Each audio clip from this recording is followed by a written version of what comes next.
Do you worry that climate change is the new globalization, something that the elites support and normal people don't? Actually, I don't, because Mother Nature is going to be relentless. She's more powerful than any of us. So what is going to happen is you're going to see millions of people moving from places they can't live in anymore.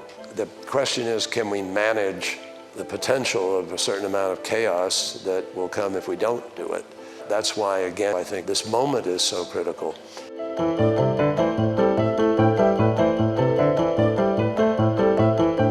I think the coverage that Bloomberg Green has been doing as COP is some of the best. I think this event has been very interesting. It's good to be hearing from different sectors. Yeah, there's not only a business case, but there's a personal and professional responsibility. Our house is on fire and we have to act now. It's actually easy to invest in green products.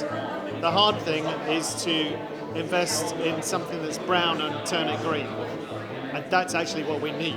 But you need the fuel of cash and investment to make this change happen. So we think that there are three sort of existential challenges in the world: climate change, the loss and destruction of nature, and growing inequality.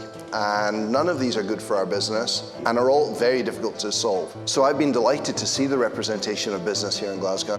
This year, you've worked with mayors from around the world to establish the Global Mayors Task Force on Climate and Migration.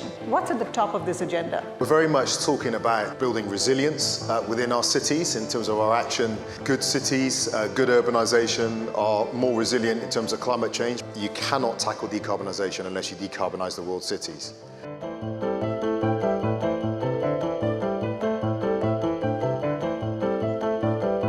Another question from the audience is about the very compelling youth activist Daisy, kind of is like one of the central characters in your film. Her concern about having children and not being able to safeguard their future. Yeah, I fell in love with Daisy before I met her, but how heartbreaking is it seeing a 17-year-old saying, I'm not sure if I should have children because of what we've done. I think something that's been really difficult is advocating for funding and resources for environmental justice-based work, Black, Indigenous, and people of color. We're working with less than 1% of all of the funding that goes to environmental work to advocate for the survival of our people and the planet at the same time.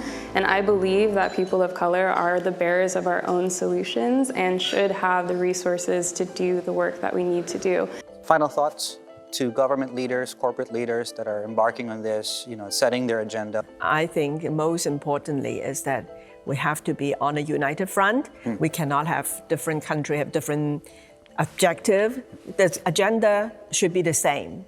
The pathway may be different, but the agenda, the goal has to be the same.